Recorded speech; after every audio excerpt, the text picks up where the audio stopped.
दिन भर की छोटी बड़ी खबरों के साथ ग्रैंड न्यूज में आपका स्वागत है। नमस्कार, मैं तिलेश्वरी।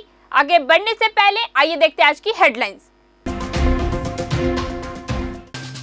संसदीय सचिव रेखचंद जैन ने भगत सिंह वार्ड में 40 लाख के विकास कार्यों का किया भूमि पूजन।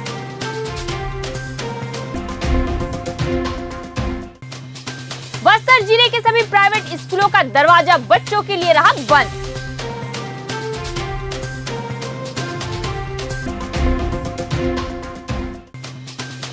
बस्तर दशहरा समिति की बैठक जिला कार्यालय के प्रेरणा कक्ष में आयोजित की गई।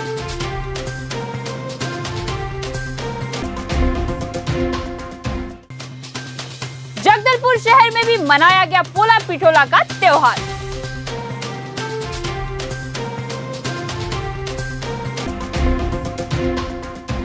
अब खबरें विस्तार से। संसदीय सचिव विधायक रेखचंद जैन ने नगर विकास कार्यक्रम को आगे बढ़ाते हुए भगत सिंह वार्ड में 40 लाख के विकास कार्यों का भूमि पूजन किया। गढ़वोनवा छत्तीसगढ़ भूपेश बघेल की महत्वाकांक्षी नगर विकास योजना के तहत लगभग 10 करोड़ के नगर सौंदर्यीकरण विकास कार्य किया जा रहा है। संसदीय सचिव रेखचंद जैन ने सरकार के 5 वर्ष की उपलब्धियां गिनाते हुए कहा कि हमारी सरकार जनता की मूलभूत आवश्यकताओं को पूरा करने में सदैव तत्पर है। आम जन भावना के अनुसार कार्यों को मूर्त रूप दे रही है। जनता का आशीर्वाद हम पर है और आने वाले चुनाव में भी हमें भरोसा है। जनता पुनः एक बार आशीर्वाद देगी। विधायक ने कहा, भूपेश है तो भरोसा है। गढ़वोनवा जगदलपुर की थीम को लेकर हमारे छत्तीसगढ़ के यशस्वी मुख्यमंत्री भूपेश बघेल जी के आशीर्वाद से हम लोग जगदलपुर नगर विकास के लिए 10 करोड़ की राशि स्वीकृत कराए। उसी कड़ी में आज भगत सिंह वार्ड में हमने 40 लाख रुपए के निर्माण कार्यों का भूमि पूजन किया है। हमारी प्राथमिकता है कि हमारे नागरिकों को मूलभूत जरूरत बिजली हो, पानी हो, सड़क हो, नाली हो, आंगनबाड़ी हो, शिक्षा हो, स्वास्थ्य हो, इस क्षेत्र में हम लोग लगातार काम कर रहे हैं और इस बात को लेकर जनता में खुशी का भी माहौल है। जनता के मुंह से एक ही आवाज़ है, भूपेश है तो भरोसा है। और भरोसा इसी बात का है कि हमारे शासन में 5 साल में जो हमने विकास की लंबी फहरिस्त तैयार की है, जिसको हमारी जगदलपुर की जनता देख रही है और तुलना कर रही कि 15 साल का जो शासन था उसमें क्या हुआ और 5 साल में क्या हुआ है। हमें पूरा भरोसा है। जनता का आशीर्वाद, हमारे नौजवानों का आशीर्वाद, हमारी माता बहनों का आशीर्वाद, हमारे बुजुर्गों का आशीर्वाद, सबका आशीर्वाद हमारे साथ है। आज जो भूमि पूजन हुआ वो 2021 का स्वीकृति है। आज भूमि पूजन हुआ। क्या लगता है अब विकास कार्य बढ़ते जाएंगे? उम्मीद तो लग रहा है। अब जब 1 साल बचा हुआ है अभी हमारे कार्यकाल, तो उस बीच अब भूमि पूजन हुआ है तो आदर्श संहिता से पहले बन जाए तो हमें पूरा विश्वास है हो जाएगा। विश्वास तो दे के गए हैं सब माननीय विधायक जी। जैसे अभी बारिश चल रहा है, रोड बनेगी, कब तक चल पाएगी ये रोड? ज़्यादा दिन नहीं चलता है। ज़्यादा दिन नहीं चलता, 2 महीना का। तो प्रतीक्षा करेंगे 2 महीना आप लोग? 2 महीना पीछे क्या करे रहेंगे। रोड के लिए गड्ढा भरवाने का काम के लिए बताया गया है जी जी। और सीसी रोड नाली निर्माण तो जैसे बारिश थमेगी तभी होगा। बस्तर जिले के समस्त प्राइवेट स्कूलों के द्वारा अपने अपने स्कूलों को बंद कर छत्तीसगढ़ सरकार से अपनी मांग को रखे प्राइवेट स्कूल संघ के पदाधिकारियों ने अपनी मांगों को लेकर मीडिया के समक्ष अपनी बातें रखी। छत्तीसगढ़ प्राइवेट स्कूल संगठन की रायपुर में हुई बैठक में यह सारी मांगे रखी गई हैं। पहला, पिछले 12 वर्षों से आरटीई की प्रतिपूर्ति राशि में कोई वृद्धि नहीं की गई है। आरटीई की राशि प्राथमिक कक्षाओं में 7,000 रुपए से बढ़ाकर 15,000 रुपए, माध्यमिक कक्षाओं से राशि 11,500 से बढ़ाकर 20,000 रुपए तथा हायर सेकेंडरी कक्षाओं की राशि 15,000 रुपए से बढ़ाकर 25,000 की जाए। दूसरा, निजी स्कूल में पढ़ने वाली बालिकाओं को भी सरस्वती साइकिल योजना का लाभ दिया जाए। आरटीई की रुकी हुई प्रतिपूर्ति राशि अविलंब स्कूलों को प्रदान की जाए। छत्तीसगढ़ बोर्ड से संबंधित शालाओं का मान्यता नवीनीकरण में एक रूपता लाते हुए संपूर्ण छत्तीसगढ़ में 3 वर्षों के लिए प्रदान किया जाए।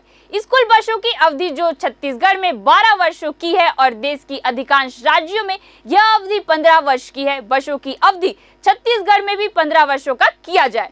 आज हम लोग पूरे छत्तीसगढ़ में छत्तीसगढ़ प्राइवेट स्कूल एसोसिएशन के बैनर के तले हम लोग हड़ताल में हैं। हड़ताल की वजह को जानने से पहले हम लोग को इसकी पृष्ठभूमि में जाना पड़ेगा। पृष्ठभूमि ऐसी है कि 2010 से हमारे देश में आरटी का कानून लागू है, जिसमें हमारे स्कूल के प्रत्येक कक्षा में 25% सीटों को सरकार आरक्षित कर लेती है। उसमें निर्बल, दुर्बल, बीपीएल कैटेगरी के बच्चे लोगों को उसमें प्रवेश दिया जाता है सरकार की तरफ से। उन बच्चों को भी जो चयन होता है सरकार ही छांट के हमको देती है। उसके एवज में हमको एक प्रतिपूर्ति राशि तय की गई है 2010 में, जो कि हमको मिलते आया है। उसमें भी काफ़ी समय विलम्ब होता रहा है। किसी किसी ज़िले में उसमें 3 साल 4 साल का बैकलॉग चल रहा है। अब हम ये चाहते हैं कि अब ये समय आ गया, पीक पॉइंट आ गया कि अब उस दर को बढ़ाया जाए और तय समय पे उस राशि को हमारे स्कूल के खाते में अंतरित किया जाए। इस वजह से, और हमारा एक दूसरा पॉइंट ये था कि जब सरकार सरस्वती साइकिल योजना के तहत बालिकाओं को साइकिल प्रदान करती है, तो निजी स्कूल में पढ़ने वाली बालिकाओं को भी साइकिल प्रदान करें। बच्चे तो बच्चे हैं, विद्यार्थी सभी स्कूलों के लिए, चाहे निजी स्कूल हो चाहे प्राइवेट स्कूल हो, एक ही हो। हम लोग का दूसरा एक पॉइंट और है कि जब हमारे स्कूल में एक टीचर पढ़ाने आते हैं तो उनके मन में एक सपना रहता है कि चलो हम अभी तो प्राइवेट स्कूल में पढ़ा रहे हैं, लेकिन कभी ना कभी हम सरकारी स्कूल में शिक्षक या शिक्षिका बनेंगे। तो हम चाहते हैं कि जब हमारे स्कूल में एक नियत समय तक वो पढ़ा दे, तो उनको जब सरकारी भर्ती हो तो उसमें एक बोनस अंक दिया जाए। आप लोग जैसे जानते हो कि सेजस आत्मानंद में जब भर्ती होता है शिक्षकों को, तो प्राइवेट स्कूल में पढ़ाने वाले टीचर का अध्ययन का अनुभव उनको मिलता है और उनको एक बोनस अंक दिया जाता है। जब सरकार की तरफ से खुली भर्ती होती है तब उनको भी बोनस अंक दिया जाए, ताकि उनमें एक उत्साह का संचार बने रहे। बस्तर दशहरा समिति की बैठक जिला कार्यालय के प्रेरणा कक्ष में आयोजित की गई। सांसद एवं बस्तर दशहरा समिति के अध्यक्ष दीपक बैज और उद्योग एवं आबकारी मंत्री तथा प्रभारी मंत्री बस्तर जिला कवासी लखमा रायपुर से वर्चुअल रूप से बैठक में जुड़े। बैठक में संसदीय सचिव रेखचंद जैन, विधायक एवं अध्यक्ष छत्तीसगढ़ हस्तशिल्प विकास बोर्ड चंदन कश्यप, विधायक चित्रकूट राजमन बेंजा, महापौर शफीरा साहू सहित जिले के जनपद पंचायत अध्यक्ष माटी पुजारी, बस्तर राज परिवार के कमलचंद भंसदेव, कलेक्टर विजय दयाराम के, वरिष्ठ पुलिस अधीक्षक जितेंद्र सिंह मीणा, जिला पंचायत के मुख्य कार्यपालन अधिकारी प्रकाश सर्वे, आयुक्त नगर पालिका निगम हरीश मंडावी, तहसीलदार एवं बस्तर दशहरा समिति के सचिव यूके मानकर सहित मांझी, चालकी मेंबर, मेम्बरियन पुजारी और गणमान्य नागरिक उपस्थित थे। बैठक में नए उपाध्यक्ष का मनोनयन किया गया। भाटपाल परगना के लक्ष्मण मांझी ने मंगड़ू मांझी के नाम का प्रस्ताव रखा, जिसे सभी मांझियों ने सर्वसम्मति से स्वीकार किया। इस अवसर पर सांसद दीपक बैज ने नवनियुक्त उपाध्यक्ष को बधाई देते हुए कहा कि बस्तर दशहरा पूरे विश्व में प्रसिद्ध है तथा इसे देखने आने वालों की संख्या लगातार बढ़ रही है। ऐसी स्थिति में इसके सुव्यवस्थित आयोजन के लिए सभी आवश्यक कदम उठाने की आवश्यकता होगी। इस दौरान प्रभारी मंत्री कवासी लखमा ने कहा कि पूरी दुनिया में विख्यात बस्तर दशहरा पर्व को सब लोग मिलकर उत्साहपूर्वक मनाएंगे। बस्तर दशहरा पर्व के लिए सभी व्यवस्थाओं को बेहतर ढंग से सुनिश्चित करेंगे। बस्तर दशहरा 2023 के संबंध में जो समिति बनी हुई है माननीय सांसद जी के अध्यक्षता में, इसके साथ साथ में माननीय सभी हमारे मांझी चालकी मंडल मंडली और मुखिया, साथ ही साथ में यहाँ के सभी जनप्रतिनिधि, जिला प्रशासन के अधिकारियों के साथ में आज बैठक का संपर्क किया गया। इस बैठक में उपाध्यक्ष का चयन होगा, उसमें मंगलू मांझी को सर्वसम्मति से उपाध्यक्ष के रूप में इस साल के लिए चयनित किया गया। मैं उनको बधाई देना चाहूँगा। अलग अलग माध्यमों के द्वारा अलग अलग तरीके के जो सुझाव जो आए हुए हैं उसको भी ध्यान में रखते हुए इस साल का जो बस्तर दशहरा जो है उसको अच्छे से संपन्न किया जाए। हर वर्ष की तरह जिसमें कि बजट का एक निर्धारित किया जाता है कि क्या बजट में हमारा बस्तर दशहरा बनाया जाएगा और पिछले वर्ष में क्या क्या बजट में खर्च हुए थे उसका एक विवरण दिया जाएगा। और साथ साथ एक समितियाँ बनाई जाती है कि जिसमें कि क्रय समिति बनाई जाती है, जिसमें कि हमारे पदेन जो सांसद होते हैं वो उसके अध्यक्ष होते हैं। और साथ में मैं, क्योंकि मैं पूरी पूजा पाठ हमारी द्वारा की जाती है, तो ये परंपरा के साथ हम लोग ये कार्यक्रम करेंगे। और कोशिश ये रहती है कि सभी देवी देवताओं को इन्वाइट किया जाए ताकि बस्तर दशहरा में जितने भी देवी देवता हैं वो उपस्थित हों। साथ साथ सभी गाँव के जितने मांझी हैं, एक गाँव के पीछे 50 मांझी, किसी मांझी के पीछे 10 हैं, 20 हैं, 50 गाँव हैं, तो ये मांझी जाकर के वहाँ न्योता देना चालू करते हैं ताकि सभी देवी देवता यहाँ पे उपस्थित हों। और जितने भी जिम्मेदारी दी गई, जो रथ खींचने वाले अलग हैं, तेल करने वाले अलग हैं, फूल चढ़ाने वाले अलग हैं, उन सबको भी निर्धारित दिया जाता है कि इस समय इस स्थिति में कार्यक्रम किया जाएगा। इसीलिए ये बैठक लिया जाता है ताकि सुरक्षा की व्यवस्था, साथ साथ जो आने वाले जितने भी हमारे माजी मुखिया चालकी उनकी रहने की व्यवस्था, ये सबको निर्धारण करने के लिए समिति की बैठक ली जाती है ताकि आने वाले समय में कोई दिक्कत हो ना। हमारे बस्तर का विश्व प्रसिद्ध दशहरा जो कि लगातार 75 दिनों तक चलता है,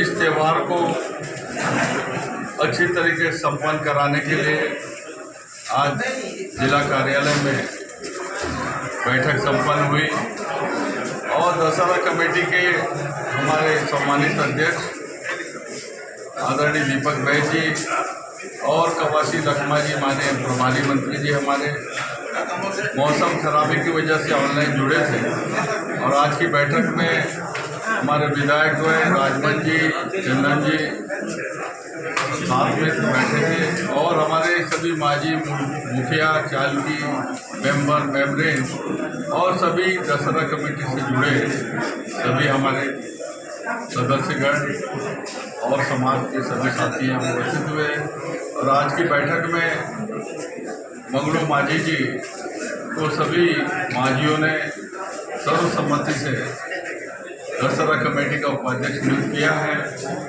हम सभी मंगलू माझी जी को और सभी हमारे माझियों को, मेंबर को, चालकी को, मेंबरें को बहुत बहुत बधाई शुभकामनाएं देते हैं और हमारे दशहरा कमेटी के अध्यक्ष जी, प्रभारी मंत्री जी, हमारे दशहरा कमेटी के उपाध्यक्ष जी, सभी माजी मुखिया, मेंबर, चालकी, हमारे जिला प्रशासन और सभी हम बस्तरवासी इस बार का दशहरा उत्सव बड़े उत्साह के साथ मनाएंगे। छत्तीसगढ़ के जगदलपुर में भी मनाया गया पोला पिठोरा का त्योहार। छत्तीसगढ़ में ही क्यों मनाया जाता है पोला का त्योहार? छत्तीसगढ़ राज्य देश में एकमात्र राज्य है जो पूर्णतः कृषि प्रधान है। धान की खेती यहाँ की प्रमुख फसल है। यही कारण है कि प्रदेशवासी खेती किसानी का काम शुरू करने से पहले हल की पूजा करते हैं, जिसके बाद ही अपने कृषि काम में जुट जाते हैं। वही बैलों की पूजा भी विधि विधान से करते हैं, जिसमें राज्य की अलग संस्कृति की झलक दिखाई देती है। पोला त्योहार के बारे में और अधिक जानकारी देते हुए साहू ने क्या कहा, आइए जानते हैं। तो हम लोग आज पोला त्योहार है और परंपरा से हमारे पुराना पुरखोती है छत्तीसगढ़िया नाम, तो मतलब हम लोग यहीं मनाते हैं बचपन से, शुरू से दादा परदादा। आज रोटी और चीला रोटी बनाते हैं और बच्चे लोग खेलते हैं। नामिया बैला है, पोला है, कोली रुचि है। कैसा लगता है आप लोगों के त्योहार? अच्छा लगता है, बनाते देखते हैं, बच्चे लोग भी देखते हैं, हम लोग को भी खुशी होता है, मनाते, परंपरा चलाते हैं। इसी पर्व को ही छत्तीसगढ़ में पोरा पर्व भी कहते हैं। दरअसल भाद्रपद मास की अमावस्या तिथि को मनाया जाने वाला यह पोला त्योहार खरीफ फसल के द्वितीय चरण का कार्य पूरा हो जाने से मनाया जाता है। फसलों के बढ़ते ही खुशी में किसानों द्वारा बैलों की पूजन कर कृतज्ञता दर्शाने के लिए भी यह पर्व मनाया जाता है। इनरव्हील क्लब ऑफ जगदलपुर द्वारा तितिर गांव में स्थित गायत्री विद्यापीठ में डिस्ट्रिक्ट चेयरमैन रसिक बहादुर की उपस्थिति में गायत्री विद्यापीठ में हैप्पी स्कूल का उद्घाटन किया गया। कार्यक्रम की शुरुआत गायत्री माता के तैल चित्र पर माल्यार्पण व दीप प्रज्वलित कर कार्यक्रम की शुरुआत की गई। इनरव्हील क्लब द्वारा वहां पढ़ने वाली बच्ची के पढ़ाई के लिए आर्थिक मदद भी की गई। बच्चों को खेल सामग्री भी प्रदान की गई एवं साथ ही बच्चों को ड्रेस भी प्रदान किया गया। हैप्पी स्कूल बनने पर रंग रोगन भी किया गया। डिस्ट्रिक्ट चेयरमैन रसिक बहादुर ने कहा, क्लब का उद्देश्य समाज व मानवता की सेवा करना है। समाज में बुराइयों के प्रति जागरूक करना है ताकि हमारा समाज बेहतर बन सके। पीड़ित मानवता की सेवा करना ही हमारा उद्देश्य होना चाहिए। परिवर्तन संसार का नियम है। सेवा के क्षेत्र में इन परिवर्तनों का वाहक इनरव्हील क्लब को बनना होगा। इस अवसर पर मुख्य रूप से रानू दुबे, डॉक्टर सरिता थॉमस, उषा गोंदी, नीता जलोटा, अलका गुप्ता, माया सोनी, लवी सूरी, प्रीति आजाद सहित क्लब की मेंबर उपस्थित थी।